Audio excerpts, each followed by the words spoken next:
Hey, welcome to Bears Banter. My name's Bernard Muhammad. Tonight on the broadcast, we have Jay Beasley, Keith Floyd, Noah, Guy Moore. What's going on tonight? Nada. Good. I'm excited. It's a good night. It's a good night. It's a good night. We won a game at home and a game on the road this year. I might as well mail it in. You see, I'm perpetrating the fraud right here, right? Yeah, you definitely are. I'm doing it for a reason. I depending on what name is on the back of that. Oh, his name is on the back, but Football Jesus told me to wear it. It's like that little leprechaun, the shillelagh, hopefully. Okay, so God dropped the knowledge tonight. Yeah. Let's put it this way. You know what? We got 2 wins, man. I'll do any gimmick I can to get us a dub with the help. Hey, okay. I know that's right. Right. Hey, what's on y'all mind tonight? I mean, anything before we get into the broadcast? I can start. Yes. Okay. I can start. I know all of y'all and everybody has saw Shawshank Redemption, right? Yes, sir. Yes. Right. Okay. Y'all remember Brooks Hadley? Remember Brooks Hadley when he got out of jail? Oh, his whole thing is the world has got themselves in a big hurry. That's what Bears fans are. They're in a big hurry. Everybody talking about the draft. I'm like, we 7 games in. Slow down. Take a moment to savor what's going on right now. Everybody talking, we got to draft Caleb Williams. We got to do this. Calm down. Don't get in a hurry. Don't fast forward life. And that's always been a thing of mine, where people, they don't get a chance to enjoy the moment. All they want to do is, okay, I accomplished this. What I'm going to accomplish next. Accomplish what you just accomplished. And then move on to take a moment to savor the moment. And that's what Bears fans are. So that's what's on my mind. Everybody slow down. Slow down. Boy, I thought you was Yoda, man. I saw you levitate for a minute. But when we talk about, I just went to Jamaica and I look around at all my people. And you can tell the huge difference of a stress relief is if you look around per person who is of Jamaican descent, nobody's in a hurry to go anywhere. Wherever they're going, it's going to either be there. If it's not, we'll try tomorrow. So the moral of the story is you live for the right now. Don't be a rush. But then another thing I want to say for all them players out there and all them black exploitation, them actors, let's send some love and shout out to the Roundtree family. I got Richard Roundtree, got his wings, man. Yeah, absolutely. That was the original shaft. But you know what? But with that whole thing and I'm going to echo what Jay said. You know what? Tomorrow's not promised, man. Bask in the day. Be happy where you are. Let tomorrow deal with tomorrow. Just be where you are right now in this moment. Savor this moment because you won't have this particular moment ever again in your life. Create another moment tomorrow. Exactly. I got something I want to share with the Bears fans. And within the last couple of weeks, we've been playing a little bit better offensively, much better defensively. The main takeaway that I want everybody to know is that we have found our second string quarterback, which is no small feat. Okay, everybody's talking about how he's going to replace Justin Fields or whatever. Whoa, ho. He's a good second string quarterback. I like what he brings to the table. He has the ability of running the offense and implementing it correctly. He has very good feet. So he's getting into his backup really quickly, 3, 4 steps, 5 steps, whatever, and he's there. That's a wonderful thing. That doesn't mean he's the guy that we need to lead us to the promised land. I think he's good enough to actually be serviceable and have a good 10 to 15-year career, barring injury. That said, I like Chase Daniels. Look up Steve DeBerg. I like Chase Daniels. And here's my issue. We already got one sitting in the building. Don't go looking for Caleb Williams and Drake May. I don't even like his name. I think of a singer when I do that. So to Jay's point, to Guy's point, don't get yourself in such a hurry that you're missing everything that's already here. This stuff is important too. Quit taking pictures at graduation. Watch the doggone graduation and clap for your kids. That's how you do it. Right. Yeah, great point. And I don't think it's on my mind tonight. It's a little bit off. Maybe all y'all said. It's Bears related. You know what? Pump your brakes, everybody. Relax. If you're a Bears fan, you're a Bears fan. If you're not a Bears fan, then that's okay. Okay. It's no reason to cheer against your own team because of personalities, right? It's no reason to cheer against your team because you done set up some camp in your mind, pro Fields, pro Beijing. That makes no sense. If you're a Bears fan, you're a Bears fan. I want W's. And like Plank said, hey, we've been in situations where the backup came in and we found out the guy couldn't play at all. Let's go to I think it was the 2010 season, I believe it was. Color gets hurt. Caleb Haney come in. Mm-hmm. Disaster, right? Mm-hmm. We didn't have people come in that you like, oh my God, I mean, how did they get this guy, right? I would say one of the few times we might have had a competent backup is when you had Kyle Orton come in, and then K. McNeil came in for Cutler when he hurt his hand, broke his thumb. He played good over those few games, but relax, fans. I mean, if you're a Bears fan, cheer on the success of your team. That's one thing that's on my mind. If you think y'all gonna clown us for being Bears fans, you look at about 200 years of Bears fans. Don't think we ain't heard every Bears joke in our lifetime, but guess what? We cuss the Bears out. We go off on the Bears. Well, guess what? Every year comes up that next year, I'm a Bears fan. Mm-hmm. Yeah, what you got, Jay? One thing I want to say with that is I basically live and die with the Bears week to week, especially during the season. Yep. I know that a lot of people fall in love with the name on the back, but I'm going to always cheer for whatever name's on the front of the jersey. So whatever team my Bears put out there, that's the team that I'm going to be clapping for. I know there's going to be players that used to play for the team or whatever that you'll see and you'll wish that they still play for you. My argument there is they not on my team no more. I'm cheering for my team. Thank you. Plank. I'm just so tired of people talking about, Montgomery and Mack. And get over it. Get over it. Look, it's a new era. It's a new era in Bears football. Get over it. Thanks, Mike Patterson. Yeah, back down. Just get over it. We're talking about what we got right now and what we trying to establish. And, I was at the game last week and we got to the parking lot and everybody had their Tyson Bagent made-up jerseys on. They had Alshon Jeffrey jerseys on. Oh, okay. Taped on the back. And I'm just like, curb y'all enthusiasm, man. This dude is a backup quarterback. He came in and did what a backup quarterback is supposed to do. And what a backup quarterback is supposed to do, if the starter get hurt, he's able to come in and rescue the team for possibly 2 or 3 wins. That's it. That's it. He did his job. Yeah, and I'm good with that. Yeah. And I'm good with that. I'm so good with that. Yeah. We got to come back up. So I would say, I guess, going forward, as far as what Jay just said, I do want to expand on. I did like a few things I saw from watching that game. I did like that he seemed to have good footwork. Especially with the screens. He got those balls out on time and he shortened his drop to get that out. So to me, it shows me that he's aware of, if it's a screen, I need to just one step and stab my foot and throw it, right? If it's this, I need to do this, and he didn't seem to think about it. So I would say that he's a player that because of all his years of experience in college, that you don't have to go through some of that stuff, and he seemed to be able to read the defense well. So I think this bodes well going into this game, going against the Chargers. Ironically, both teams only won two games. I believe the Bears are 2-5, and the Chargers are 2-4? 2-5. 2-5. 2-5. They 2-5 too? 2-5. Okay. I think so. Okay. Something like that. They got the same amount of wins we got. Yeah, they 2-4.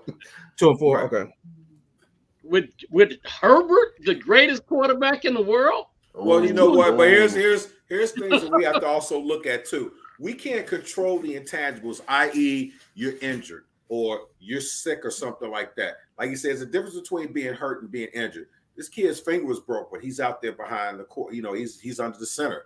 So it doesn't matter if his finger's broke and it did affect him or whatever it is, but we have to go in there like this dude is 100% and go out and blast him. Break his finger again.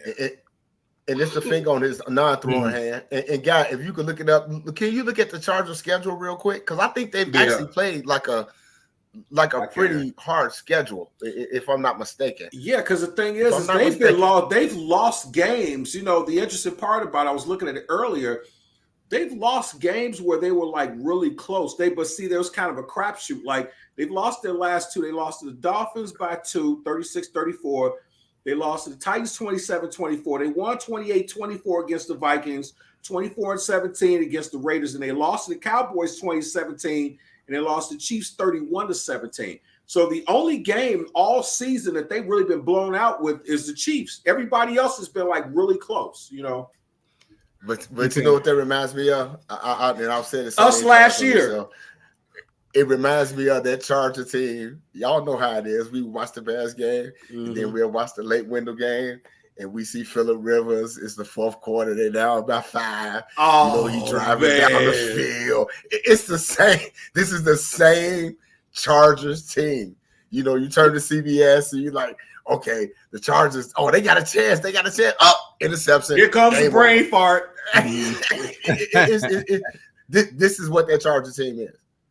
People don't understand like that we're older, so we've seen a lot more football. Another team that just had some bad luck was the Minnesota Vikings, man. I don't care how great they do for 3 quarters in the fourth quarter in a money game. They had Randy Moss. They've had Culpepper. They've had Chris Carter. They've had some dogs in the fourth quarter for some reason or another.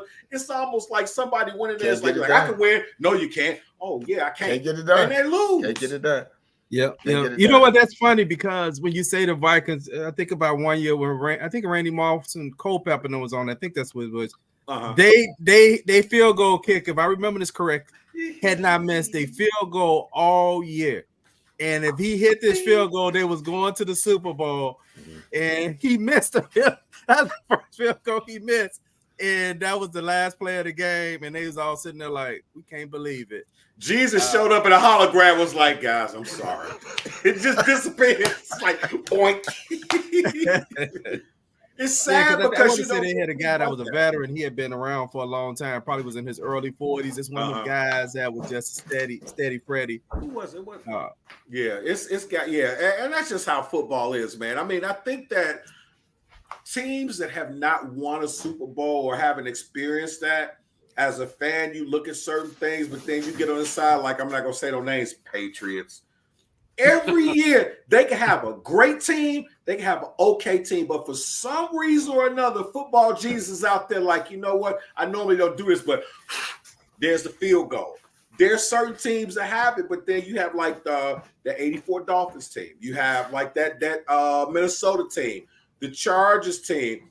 You have teams that were doing great all year, and at the very end, that one play, man. The double doink. Put that four up there because they lost double doink, The double doink, right. Vikings lost 4 Super Bowls under France Targeting. Yep. Yeah, sure did.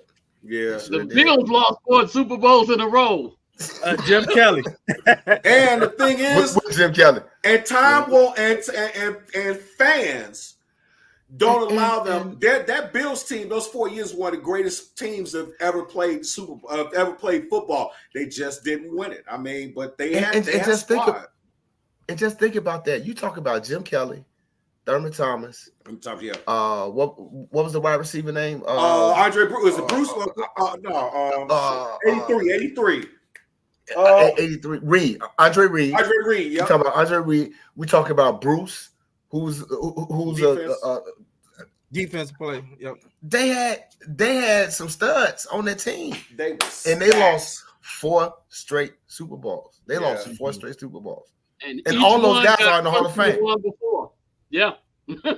all those guys that I just mentioned, if I didn't forget a name, they in the Hall of Fame. Yeah. So, you know, football, any given Sunday, I tell people, any given Sunday, it can happen. And you know what? As a baseball guy, a team that's equivalent to that Buffalo Bills team was Atlanta Braves team. They had about 5-6 years where they had stacked squads and they lost and they only won one. And as fickle fans, they sucked and all that stuff. But then you go to your squad, you can't even make the playoffs, man. It just shows how hard it is to get to the playoffs and how much harder it is to win it. Yeah, because look who in the World Series. Look who in the World Series right now. I'm sorry, Bernard. Look who in the World Series right now. Whoa, Arizona Diamondbacks.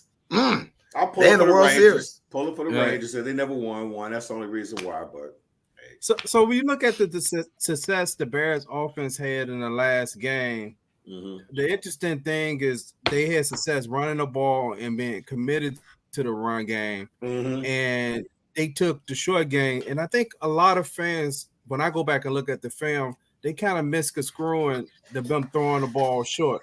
They really was throwing the ball short because the Raiders, for the life of me, I don't understand why they was giving the Bears receivers 5 to 8 to 10-yard cushions on some of those plays. There's no reason to throw it deep. Yeah, that's just a sight adjustment throw. If you're gonna give DJ 10 yards, then you might as well take the 2 or 3 yards pass and take it. And now you in manageable situation. So I hope that the Bears are able to carry this in the game of staying ahead on the sticks and staying on schedule on offense, because that is so key. Staying on schedule on offense. If you could get 3 to 4 yards on first down, get 2 or 3 on second, third is always manageable. So I don't care about none of that stuff when people talking about they're going to try to take the short yards away. Sometimes you're just taking what the defense give you. And from looking at this Chargers team, they rank pretty low against the pass, right? Yeah, you know they give up 335. 335 yards. 330. Yeah, Burger. Yeah, 335. Yes, so yeah. I love that Jay changed my whole vernacular, man. I put a burger on everything. I put that on everything now. But you know what? But I'm gonna tell you. No, go ahead, guy. Go ahead. I'm just looking. No, you go ahead. I'm just looking at trying to find a passing defense. Cole Kmet. I heard an interview with Cole Kmet this week after the game, and he said after the second possession, he was like, everybody talking about what the game plan was. He was like, the whole game plan changed after the second possession. He was like, Getsy called us in. It was like, okay, this is what they're giving y'all. This is what we're going to take. We ain't got to go down the field. This is what they giving us. So we're going to continue to, our whole game plan was to run the football and throw the ball short. We ain't got to go long because that's what they giving us. And he said the game plan was dictated by the Raiders and not by what Lou Getsy was calling.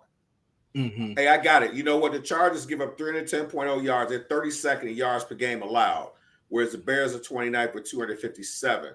But you know what? The one terminology that I hear a lot, and I kind of cringe when I hear it, this is a passing league. No, it's not. It's like who can stop who league. Because was it Cincinnati last year that ran maybe passed a few times or a couple times and they won a game? My thing is this. You can have the greatest show on turf as far as passing the ball, but if you give the ball to the running back and he keeps getting 7, 8, 9 yards, you'd be a dummy not to keep running it, because your thing is, show me you can stop me. And if you can't stop me, I don't need to pass the ball. Guess what I do? I'm running up. I'm getting yards on the ground. I'm moving the football. I'm getting first downs. And more importantly, I'm eating up clock. So by the time you get the ball, the pressure's on you to not go 3 and out. And if you go 3 and out, guess what? You're going to get the same old same. Run. And I don't know what the Bears' third down conversion rate was last week, but a lot of times they actually stayed out of third down. It was like first down, second down, first down. First down, second down, first down. First down, second down, first. They stayed. I don't know what their conversion rate was, but they stayed out of third down a lot, and that's key when you got a young quarterback under center. Yeah, the other part is that you want to minimize your penalties, stay ahead of the chains. So that means you get 3rd and 3, 3rd and 4. Those are makeable. If you can stay out of those 3rd and 9 or 10, 3rd and 15, you have the chance to get a win. One of the things I want to make sure I mention to us as Bear fans, a lot of times we get excited about what the game looks like as well. I have one goal when the Bears play, for the Bears to be 1 point better than the team they play. And what you just said, Jay, last week, third down efficiency, they were 8 of 13. Yeah. There you go. Look at that. There you go. Yeah. There you go. Yo, for me to harp back on that, last week we won 30-12. Yep. And there was a debate about whether or not the offense should have got an A, whether or not the defense should have got an A. I said that was as close to a perfect game as we have the capacity to play with this particular team. We got the most important. We got a W. Every win are going to be Yeah, it ugly. was. We're just going to squeak it out. We just going to run out the clock. And I'm okay with that. We got to learn how to win before we can do anything. Go ahead. Yeah, play. was So the when first- you look at that, they that were. Oh, I'm sorry, Jay. Go ahead. That was the first home victory that the Bears have had since the opener of last year Wow. against San Francisco. So Right. that lets we went almost 365 days without a win at home. Do you know how excruciating that is for Yes, I do. season ticket holder? Or a season ticket holder. The Raiders on Sunday were on 3rd down conversion, 2 out of 9. Yeah. They converted 2 out of 9. But this is the interesting thing too, because the Bears controlled the ball. If you think about it, I mean, they only had 9 third downs, right? They didn't have they had the ball much less than the Bears.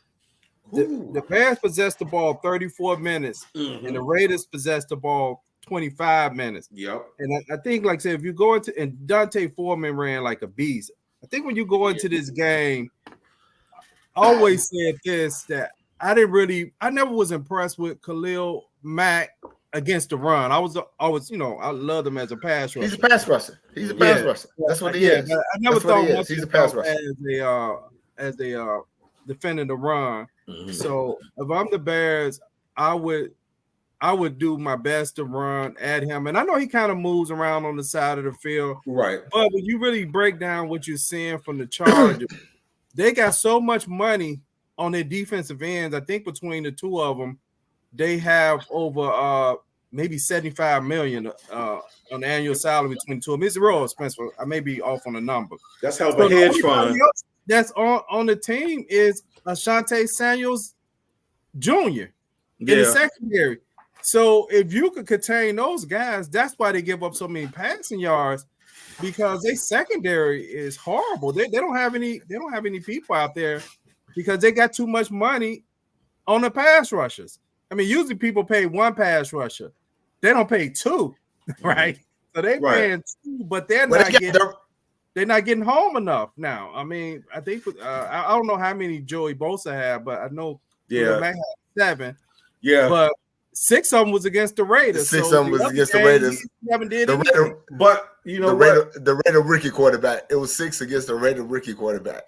And also, and also just to talk about their secondary, they got Derwin James, who I like as a player, but he's a jag, just a guy. Yeah, just a guy. But you know what? Let me say something else too.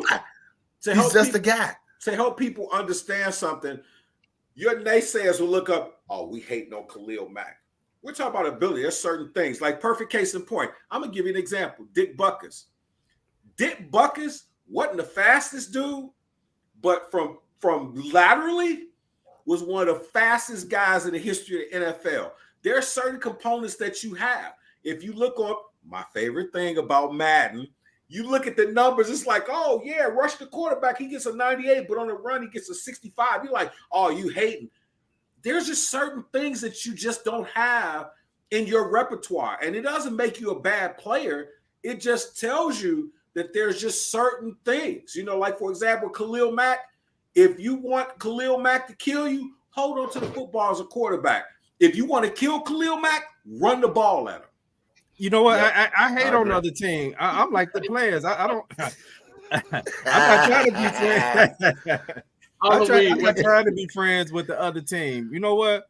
I love you when you play for us. Maybe we may even do a little video presentation at the beginning of the game. Mm-hmm. After that point, man, that stuff over, man. Look, I seen some people cheering for I hope Khalil have a good day. Hell no, I don't.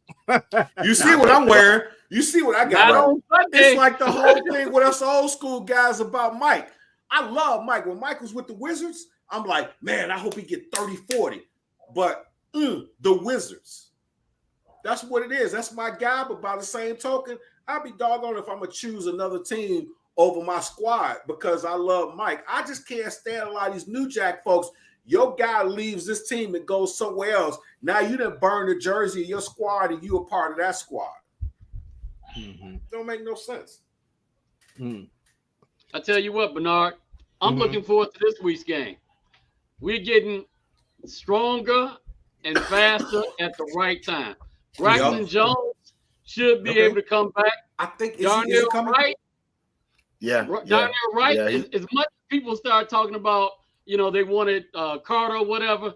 This young man is playing at Pro Bowl level. Think about it. He went head to head with Crosby, one of the best defensive linemen in the NFL, and played him even. So this week, we're going to have Braxton Jones back. We still got Darnell Wright.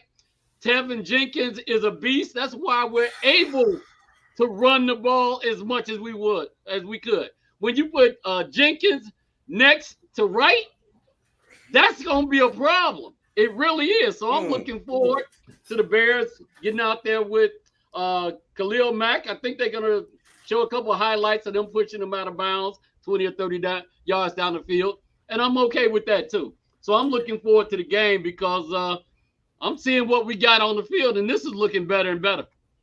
Well, I saw some stuff with them blocking, man. Oh, I'm sorry, guys. No, you go ahead, bro. Blocking. Please. And I was very impressed on how well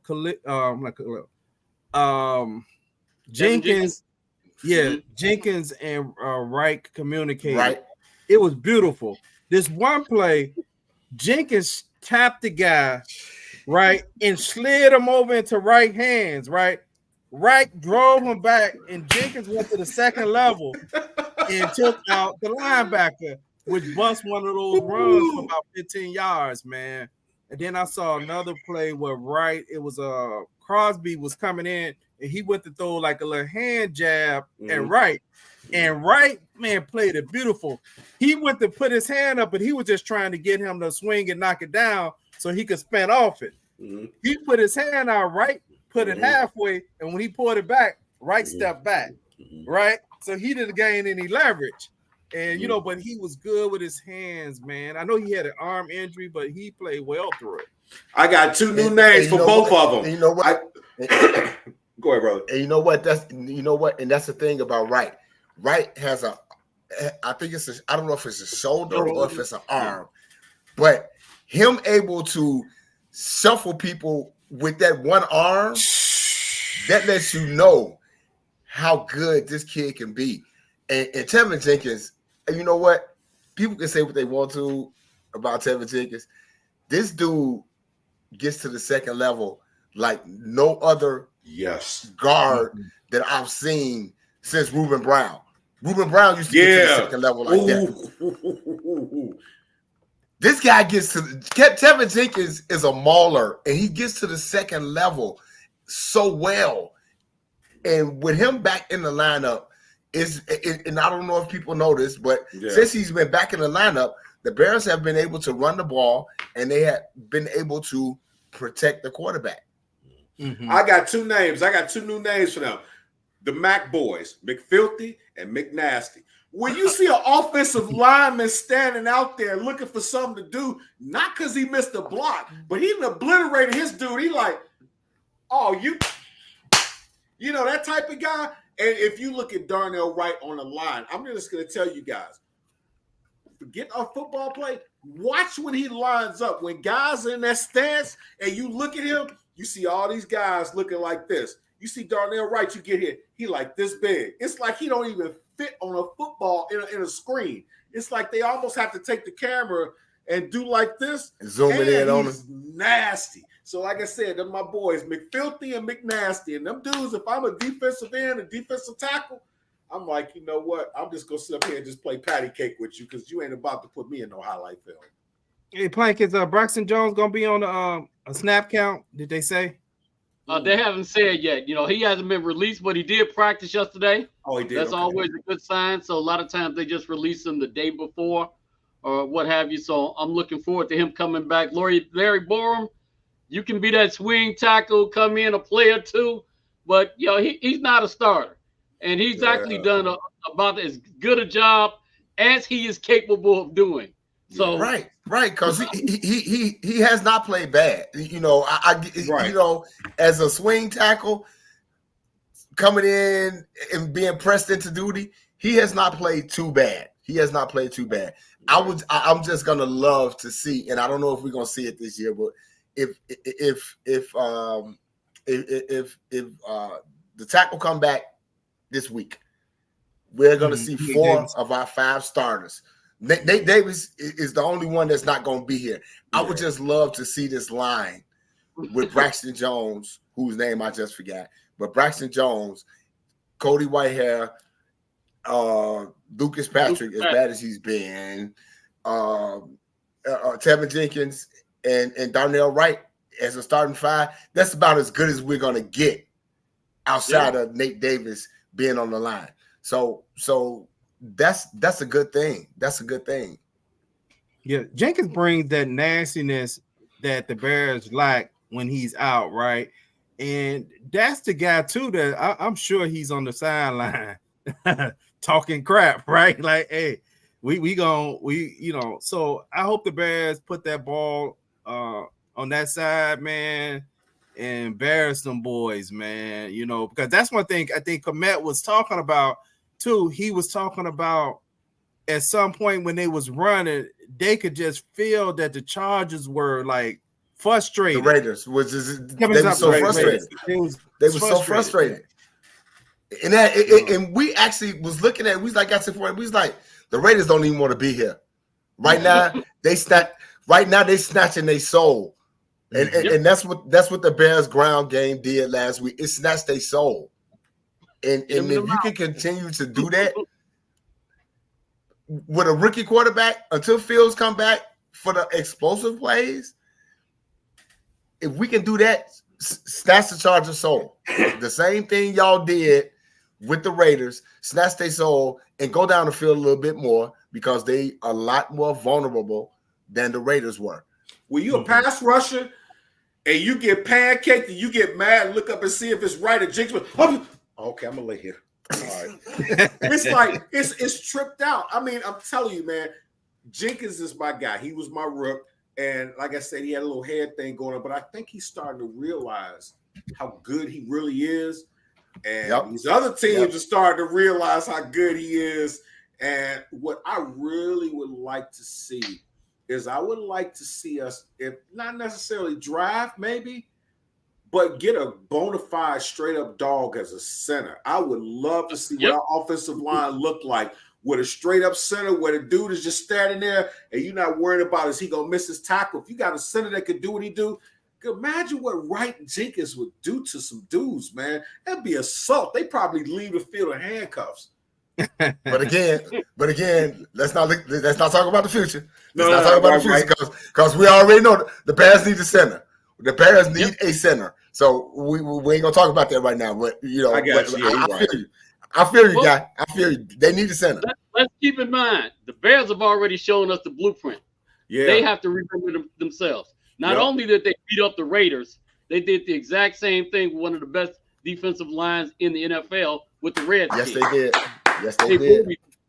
So when Bernard gets to asking, hey, what do we need to do this week to win? I got 3 words for us every week. Run the ball. The football. Stop the run. That's it. Run, stop, run. That's all we need to do. It ain't going to be pretty. It ain't going to be long touchdowns in the passing league. Mm-hmm. But the other team is going to be bruised up and they're making career decisions on whether or not they want to make a tackle against our running game. I motion that we don't even ask Bernard. We don't even ask what we need to do because he just said it right there. I'm like, I got nothing. Because Dante Foreman. You know that Dante Foreman got the angry man run on NFL Network. On NFL Network this week, he got the Kyle Brandt. If y'all haven't seen Kyle Brandt angry run for Dante Foreman, y'all need to look that up. Kyle Brandt was out of breath. He was out of breath talking about Deontay Foreman and his angry run. And it was just so pretty because the run had like 3 offensive linemen in front of him. And he actually banged the dude and he was out of bounds. Kyle Brandt was like, he was naming every offensive lineman in Bears history. He was like, Olin Cruz out there. Jim Boyce is out there. It was something to see. It was something to see. So y'all, if y'all have not seen the angry run on NFL Network for Kyle Brandt this week, y'all need to check that out. He's gonna get a scepter. He's gonna get a T-shirt and everything. So it was pretty nice. It was pretty. I like that we're getting Valens and Scott in the game for that extra speed. Now guys don't have that pressure. You get some blocking and you get some speed out there. All you gotta do is tell them, look, don't drop the ball. Could you imagine what they could do for us though, man? And I actually like the fact that they allowing Velus Jones to bring the ball on the kickoff at the end zone. Yeah. I actually like that. I mean, okay, you fair catch it, you don't catch it, you start at the 25. But if this guy can break it with his speed, I'm okay with that. And even if he gets to 25.5, even if he gets to the 25.5 yard line, it's a plus. Okay. Hang on, let me bring this up. Okay. Yes. Go to the Windy City, Chicago, Illinois. I got my guy new in town, Deontay Foreman. And we going down the sideline in 3, 2, 1. That's right. He didn't have to do that. He wanted to do it. He's been out of bounds for 7 seconds. He still did it. And look at my man, the Carol Bajent. And look at all the linemen fired up. What's up, Lucas Patrick? Yeah, Peter Lucas Patrick from Duke. Take a lap, shaker. Now watch this. Look how beautiful this is. Freeze it. Look at how this thing is set up. It's got the Orakai coming into Helm's Deep. They're ready to rock some people. And look at the Raiders sideline. Get some Garrett's popcorn, go back to Vegas and right to the Rhino. This one ain't happening. We got my guy Cody White here. We got Tevin Jenkins. I think Olin Krutz is in there, and Fred Miller and John Tate. I'm freezing. You believe I went to a whole segment just naming Bears linemen? I will. Tom Thayer, Mark Bortz, Jimbo Colbert. Here we go. 1, 2, 3. He does it because he wants. You know the crazy thing about Deontay Foreman? The craziest thing? He had another engagement in the same game. I thought so. Let's go back to him. Deontay Foreman wearing that RW McCorder. Are you kidding me? He's new in town. What do you do when you're new in town? You go to Lincoln Park and you go to the Wiener Circle. He's treating these people, these Raiders, like the Wiener Circle employees treat the customers. Can I get some relish on that? Shut up. Can I get some mustard? Your mama's got mustard. That's what he's doing. And he's flexing. Deontay, welcome to Chicago. 3 touchdowns, 2 angry runs. And guess what?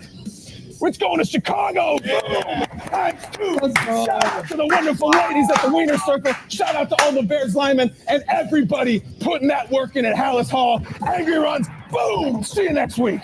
That only happens in the black and blue division. I love it. Tom Thayer, Olin Cruz. Wow. Hey, you know what? He threw something in, man, that was kind of real subtle. He said he's wearing that RW McCorders. RW McCorders, yeah. I forgot all about RW McCorders. Yeah. And y'all see Tevin just stay up there like, oh, it's just another play, baby. So I love it. See, that's an example that the Chicago Bears offensive line is improving. And as much as they've been maligned this year, it's been sometimes they should have been maligned, but it also shows that they are improving and they inserted their dominance in that game.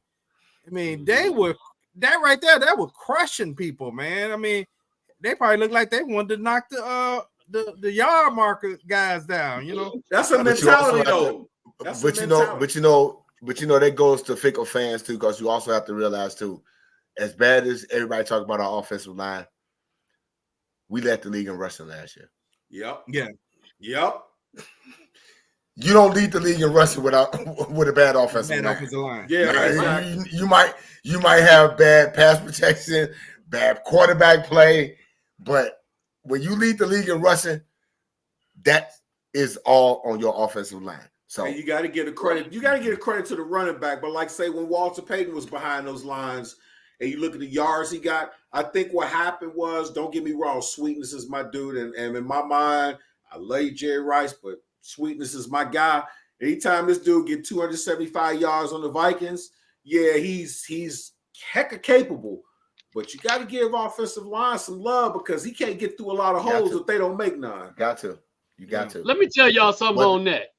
Khalil Herbert, Roshan Johnson, Dante Foreman. You don't have 3 running backs running people over like that without a hell of an offensive line. I don't care what they tell you. They just insert different running backs and they keep smashing people. So run the ball, stop the run. We'll be happy next week. Yep. Yeah, that's why I played when I said this last week, and I don't know maybe the way I said it. That's why I'm gonna say it again. The Bears need to scrap all plans on we're trying to figure out if Justin Fields is this. Well, only thing I mean about this is put together a game plan that includes to win the football game. Running the ball, right? And I know you wanted to come in this year and have them throw 35 times a game so you can see. Don't worry about that. That stuff will take care of itself.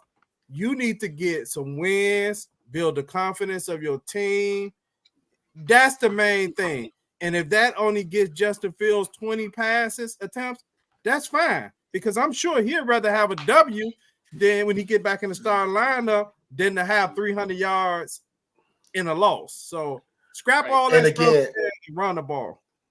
And again, I said, y'all heard me say this all the time. People say, it's a passing league. Says who? Says who? My whole thing is if I can balance my offensive attack and my defense play defense and I win the game 21-20, I don't care. I don't care. I don't need my quarterback to throw for 300 yards every game. Yeah. Passing league, I don't care about. It's a passing league. Says who? Yeah. It's about winning football games. You know what I think? It's about winning football games. And with Justin Fields, you know what I think the problem is? I mean, the blueprint is what happened last week. This brother comes in. Your job is to be the second string guy, come in and be serviceable. He did everything you asked him for.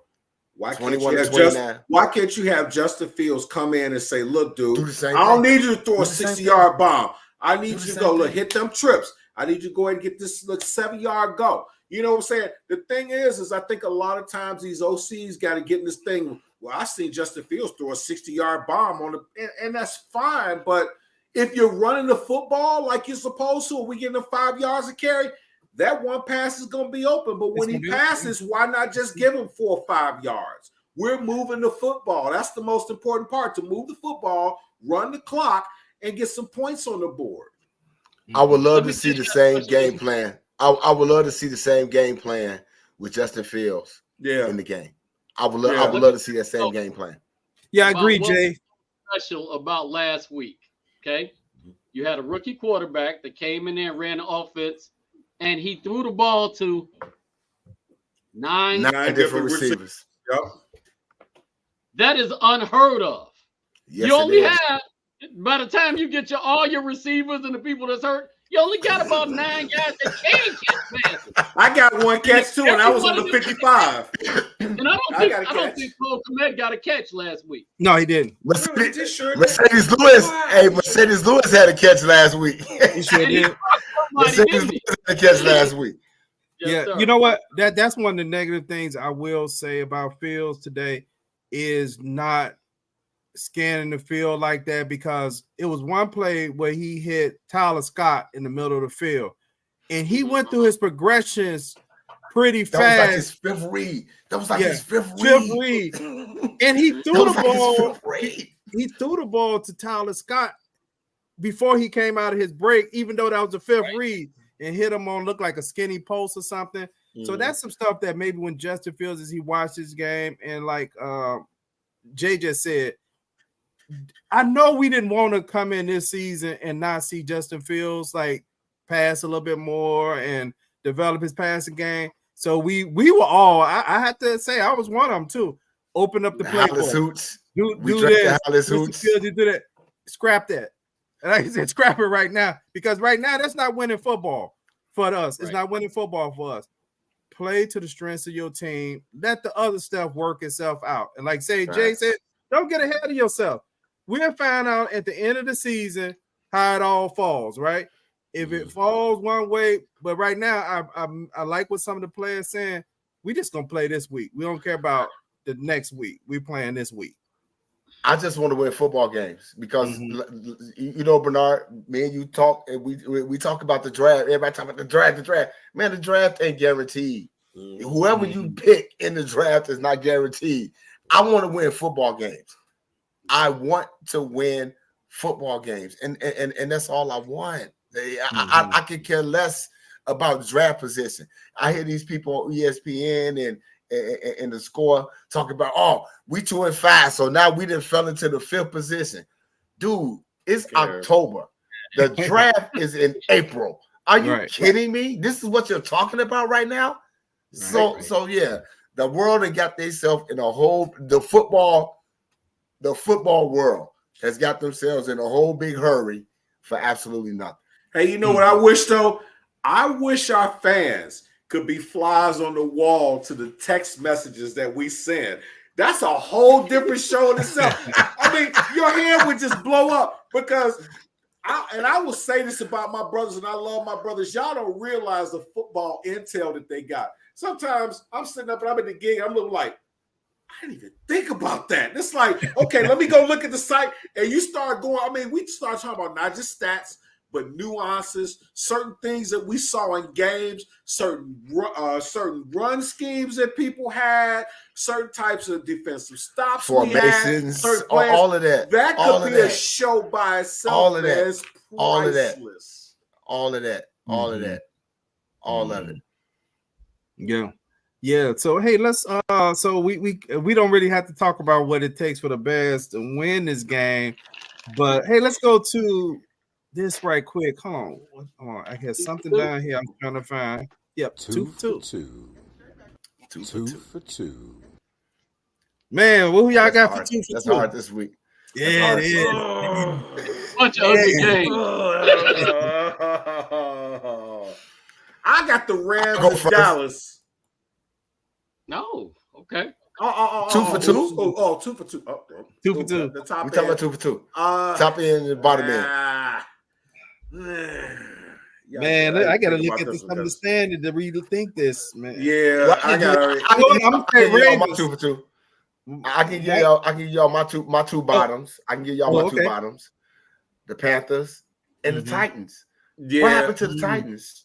I don't know what happened to the Titans, but guess what? Ryan Tannehill happened to the Titans. So I can say that. And of course, my top 2, as much as I love San Francisco, I'm still gonna put San Francisco. No, I can't do that. I can't do that. I'm still gonna go with Philly. Yeah. Right. I'm still gonna go with Philly and Kansas City as my top 2 here. Yeah. Okay. I'm with you on that one. My top 2 are KC and Philly. My bottom 2 gotta be the Titans and the Broncos, man. Okay. My 2 for 2. My bottom 2 is the Cardinals and the Panthers. My top 2 is I got the Ravens right now being the best team in the league right now. The Ravens. I like that. And the Eagles. I like that. Okay. I like that. Well, I'm gonna shake it up a little bit different. I ain't going just by who I think the best teams are. There's already Kansas City, and San Francisco. I'm gonna go with the top game this week, most competitive. I'm gonna put the Jaguars and the Steelers. Nice. That's gonna be a good game. And the and the other game that's interesting to me is going to be Say the it. Jets. Somebody got to win. The Patriots always manage to hit the Jets in the mouth. So no, Keith. It's the Jets and the Giants in the Meadowlands this week. That don't count. That's the worst. That's the worst game on the schedule this week. That's gonna be 6-3 for whoever. That's gonna be 6-3 for whoever. I'm gonna go way off. I got Minnesota and Green Bay, and my other one has got to be Cincinnati and San Francisco. That's a good one. Because San Francisco, you know what? Have you guys noticed, or is it just me? It's like the league. Like when I was watching the 49ers, it was like, oh, we can move the ball. Oh, we got to kick it off. It's like you're looking at this trend where it's kind of hard for guys to even score. It's like, what's going on? But I'm gonna tell y'all something. I'm gonna tell y'all something. Brock Purdy now. So Brock Purdy not playing. Yes, they do. Yes, yeah, and he's out this week. He's out. So he's out. So Sam Darnold is going to get another opportunity to show that he can actually play in the NFL, which I still think that he can't. But he's a career backup at best. But that Steelers game is going to be one to watch. But Bernard, I like your number one. The Ravens last week. What? They showed me something last week. I was like, okay, you know what? Detroit, didn't Lamar can go ahead and he go about his business. He don't say nothing. He just go about his business. And Lamar last week, he showed some stuff last week. And that defense that the Ravens got, and when everybody get healthy on their offense, oh my God, that's real scary. And the Chiefs better be looking over their shoulder like, okay, yeah, we 5-1 or 6-1 or 5, whatever they are. They need to look and make sure that they're gonna have something for the Ravens, because the Ravens is a complete squad. That squad is complete. Yeah. Because some of the narrative on Lamar Jackson this year is not truthful. It's a bias because he got a contract, right? Because some games where, like, I know they had a couple of drops, but it's some games where he played his butt off, and then you hear people on ESPN saying Lamar needs to earn his contract, right? Like he didn't play good. So it's like they almost like they want to just say negative stuff about him, or they'll find something else like, well, he did have one fumble, right? Like, no, we want to talk about contracts. Do we really want to talk about contracts? Because Deshaun Watson, oh my God, they didn't get this dude a 200. Say it again. Your favorite play. Say it again. And he's not playing again this week.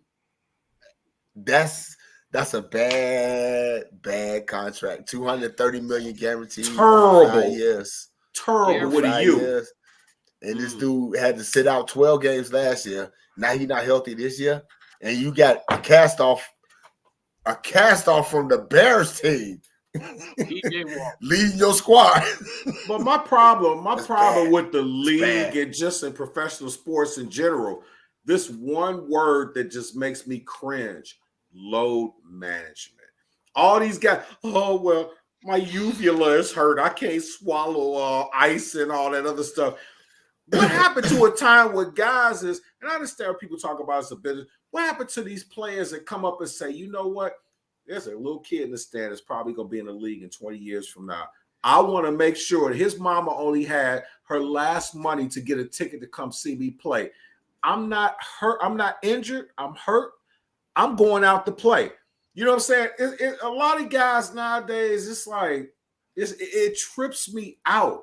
You give these guys all this money, and this is different excuses. And I'm not trying to rag on Watson or nothing like that, but we old school and maybe we more jaded because we've seen guys who were really kind of banged up, and at least they showed up. You know. Hey, I'd like to thank everybody who watched us tonight on YouTube and Facebook. And please hit the subscription button, subscribe to Bears Banter on YouTube so you'll get notification. We're looking to pick up, man, we need to pick up about 50 new subscribers in the next 2 weeks. That'd be awesome. Tell your cousin, your brother, your mama, your dog, your inanimate object, or whatever. Subscribe. What's that point? Yeah, my issue is that the load management issue is more akin to NBA basketball than it is football. If football players decide they're not playing, they ain't gonna get paid. That's the end of the story. That whole load management isn't the same level of a problem. Now, I agree with you relative to basketball, guys resting and want to take the minutes off and all that other stuff to prolong their career. Most of us would love to prolong our career. I don't want to have to retire when I'm 75. I want to keep getting paid when I'm paid now. But at some point, you're going to have to stop. So, and then, that's a good point. And you know, as a player, and I know I haven't played in a long time, but I want to play every down. I want to play on special teams. I want to play on offense. I want to play on defense. I play everything. I don't want to come off the field. So, you know, that's the thing, you know, with a lot of these guys. And you got some guys in the NFL, I don't want to come off the field. Stephon Diggs from Buffalo is one of them. If it's a run play, I don't care. I'm staying on the field. I can block. So, you know, it's just one of the things where you got to have that mentality where you just want to be involved. Okay. Hey, do we have any notable injuries? I didn't get a chance to look at the injury report today. I didn't look at it either. Sorry. Okay. I knew there was something. No notable injuries. I think, well, you know, of course, Justin didn't practice today. And I think Eddie Jackson was limited. But outside of that, and Nate Davis is out. That I don't know if they put him on IR. He has a high ankle sprain, so he's going to be out a minimum a few weeks. But outside of that, I think everybody else participated. Yeah, I think Darnell Wright has a toe injury and a shoulder. He had that last week, so he's a dancing bear. You ain't got to worry about him playing. Right. He a dog. Right, he a dog. So he went from immortal to just superhero then, huh? Yeah, he's gonna play. So that's nothing to worry about. Okay. Hey, so y'all ready to we got it's a Sunday night game, I think 7:20. Well, y'all ready for y'all predictions yet? I'm ready. Okay, what you got, Plank? I got the Bears 25, Chargers 20. Okay. Bears 24. Bears 24. Chargers 21. And I think it's gonna come down to that whole, as we see the Chargers throughout my entire life, they're gonna have the ball at the end of the fourth quarter. They're gonna be driving down and they're gonna be calling timeouts, and they just not gonna get there. They got a couple of key injuries on offense. I know Mike Williams is out for the season.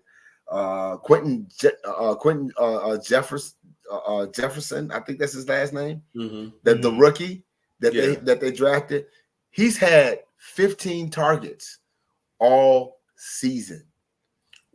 So that's something to look at. That he's a first round draft pick. He's had 15 targets all season, but for some reason, from what I heard, him and Herbert ain't on the same page. So that's going to be something to look at. But I think it's going to come down to that game where the Chargers are going to be driving down the field in the fourth quarter, just like it is. It's going to be a fumble or interception or some type of turnover. They're going to miss a field goal. That's just the Chargers DNA. So 24-21 Bears. Okay. 5 times 2 is 10. Plus 5 is 15. Plus 2 is 17. 17-14 Bears. Okay. Those numbers like you came up with was amazing. I don't know how he did that, but that was cool. That was cool. I don't know how he did it, but that was cool. That was cool, guy. 5 and 2 is 10. Well, 5 and 2 is 10. Plus 5 is 15. Plus 2 is 17. Plus 5 times 2 is 10. I get it. 4 is 15. I get it. I get it. I get it. I'm gonna blow my own mind tomorrow morning. Like, man, I can really add for real. I actually did that. I actually did that. Mike Patterson, thank you for chiming in tonight. Mike Patterson. Thanks, Mike, because you've been on all night. I appreciate that, Mike. And that's one of our guys, man. Mike, we've been knowing Mike since we was kids, man. And it's like he been riding or die Bears with us too. So a lot of times y'all might hear him complain and vent and stuff like that. Let him go. He's been on this train his entire life, so he earned it. So I have the Bears winning 31. I had the Bears winning 31-17. Woo. Wow. Wow. And they gained some faith in them. And you know what? The Bears are a 8.5 point underdog. Right. To the Chargers? Yes. Wow. It started at 9. It started at 9 and went to 8.5. And that's all everybody been talking about this week. Like, okay, what is it that we don't know that everybody talking about? How do you guys feel about the lack of interest? It's not about a lack of interest. Right. It's not unfortunately. No, you're exactly right.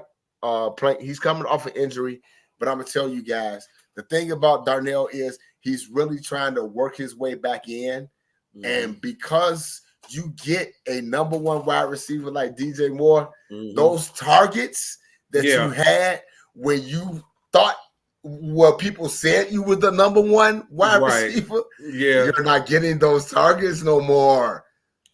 But guess what? When you work your way open, Darnell Mooney is a solid number 2. He's a solid number 2, and he's getting number 2 targets. Hey, let them double team DJ and let Mooney get that ball and see how he freak dudes. Hey, while everybody's sleeping, the Bears defense is creeping up higher and higher as a rating. It's very hard to run against the Bears defense, and a lot of people ain't paying attention to Edmonds and Edwards. Those guys, they worth the money, and you don't hear me say that very often, especially because we got Edmonds that's starting to pick off the ball. Yeah, I wasn't expecting that to come out of this defense, so I'm gonna take it. You got 5 guys. The defense ranked at. I had a Chargers defense ranked at 31, and what's the Bears around what 18th? But see, here's the deal. You got a 6'5" linebacker / safety back there. So now you got some extra quick legs, and the dude that's, if you catch it, he gonna knock you out. Well, the Bears got some pretty decent DBs though. Yeah, they do. I don't even know who the safety is that's taking E. Jackson's place. Hicks. He's doing a decent job. He's actually doing a decent job. That's Hicks. Yes, that's Hicks. That's Hicks. He's doing a decent job. And you got Kyler Gordon back, and people didn't see it last week because it was his first time. It was his first week back. But Kyler Gordon played a hell of a game last week. Man, he sit up in that box and sit up here like, who we got? Last week he played a hell of a game. Name wasn't called a lot, but he played a hell of a game last week. If y'all stop here. You know, Jay, I will also point out that both of the Bears corners, in my opinion, played a solid game. I don't know why I can't remember the other guy's name on the other side. Tyree Stevenson. He defended a lot of passes last week, or he boxed his man out where they couldn't bring it down because they was out of bounds. I had Jalen Johnson came down with 2 picks in that game. Yeah. So their corners played a hell of a game last week. So, I mean, I like to give credit to our guys. Right. And that's why I was laughing earlier, Jay, when you saw my post, when I was like, it was people last year was like, oh, man, why we get DJ Moore? We should have got DeAndre Hopkins, right? And I was like, hey. What I tell you? No. Look, if you hear a player sitting up in the media saying, oh, no, I don't read the media, you're lying, because you know what? Last week they said Jalen Johnson, as far as trade picks, It's like he's one of the top trade guys, and he was probably like, I don't read, I'm gonna read. It's like, I'm one of the top guys. Let me go out here and ball out. And for some reason or another, it just sparked in him to just go boom, But our guys, man, we're doing good. I just need Dr. Quick. Dr. Quick, you ain't on here, but I'm gonna tell you. Uh-huh. I don't know what your hatred towards Jalen Johnson is, and I can say, he hasn't been a big interceptor, and people haven't thrown his way because the other corner was bad, so they didn't need to throw his way.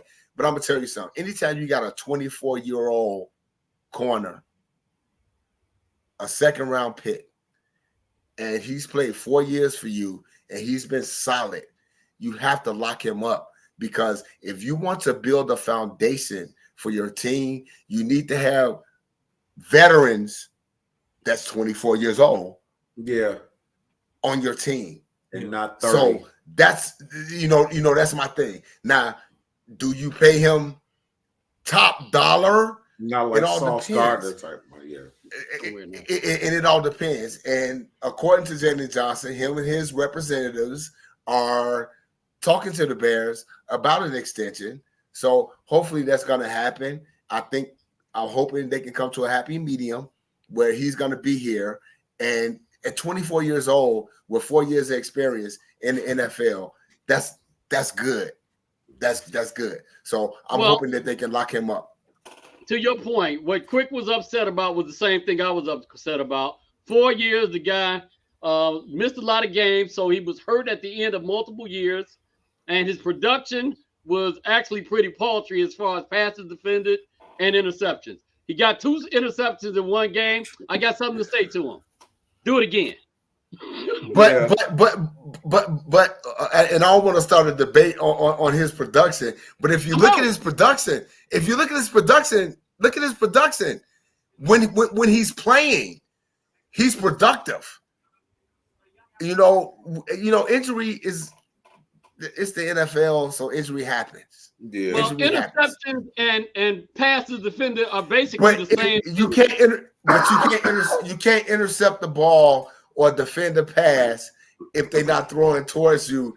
And they're not throwing towards you because it's not that you're elite, but the person on the other side of you is bad. So they're going to throw at that person instead of throwing at you. Let's leave Kendall Builder out of this conversation. There you go. That's why I think last week game. I think that's why I like last week game, because Stevenson showed up so well last week as far as defending pass. You actually get them try to target Jalen Johnson's side. I'm gonna give him that because they went to the other side because Stevenson was defending so well that he actually ended up in the position to get those picks because they was like, man, we're not completing anything on Stevenson's side over here. So let's try over here. Stevenson, the thing about it that what people didn't talk about, he was defending Devontae Adams. Yeah. He was defending him the whole game. So when we say he was playing well, one of my guys. Devontae, one of my guys. Devontae, one of my I think he did. But it was like 7 catches for like 50-some yards. He wasn't off the charts with it. He started out hot. But he progressively just kind of like. But I said on the podcast last week that Devontae only had 9 targets in the past 2 games, so they was really going to be trying to target him. And he actually the co-owner of the Bears with Aaron Rodgers. He got a whole season against the Bears. He had 81 catches and like 18 touchdowns and over 1,000 yards in his career against the Bears. So. Yeah, but he JJ has the lowest. There you go. QBR. There you go. Yeah. There you go. Who's my man out of the Jets is trying to get out of his contract now? He wants out. Top guy. What's his name for the Jets? Sauce Gardner. No, receiver. Who cares? So he had 7 receptions for 57 yards. So there you go. There you go. And so what's that 7 yards? He had 12 targets though. Oh, Dalvin. 8 yards a catch. He's 12 targets, 8 yards a catch. 8 yards a catch. I'll take Devontae Adams. I'll take that all day long. I'll take that all day Tyree long. Stevenson got 3 passes defended. That is difficult in any one game. Passes defended means you got your hand on the ball and you knock the ball down. That's almost they actually because as Bernard said, they actually targeted Stevenson a couple of times. And they was like, okay, you know what? We'll probably try to go to Jalen Johnson. They went to Jalen Johnson's side. He got 2 picks. So there you go. So we'll see y'all Sunday night. Oh, I want to mention those who out there watching. If you didn't see the Chicago High School Football Legends interview with Rocky Harvey, it was a great interview. Rocky Harvey, for those who used to watch University of Illinois football, he played for them in the early 2000s. He played with that squad with Kirk Hittner and a couple of them, where they ended up. They had a nice squad. They had a little nice run for a while, right? And then after that, was the last good squad they had. That was the last good squad they had. But Rocky Harvey came on here and did an interview, and like I said, if you get a chance, watch it. I mean, he was amazing. High school running back as well. He ran for 7,000 yards in 4 years. Really, it was 3 years because he was on the varsity 3 years. Varsity 3 years, yeah. That's amazing. And his stats weren't even right as far as that. He actually had more stats because I could bear witness at the game. I went to see him and looked in the paper the next week. It definitely was off because I counted about 3 runs. That was 150 yards, and they said he had 150 in that game. And he probably had about, I would say in that game, he probably had about 80 more yards than what they listed. So, and what you interview? Anything else before we close out tonight, John? Yeah, and what you see with a guy like that from different public school guys, we sit out and openly hate on the guy, but we looking at Chicago sometimes like, ooh, it's like you gotta just get a hate out to other people just talking all that trash. But when you by yourself and you sit down and you look, and then as you fast forward as adults, you look up, you appreciate what they did more. So I'm glad, man, B, you knocked it out the park, man. You did a great job, and it's great to see that our Chicago legends are getting that shine, man. Much love, man. Okay. Absolutely. All right, thank you all. Absolutely. Peace. Peace.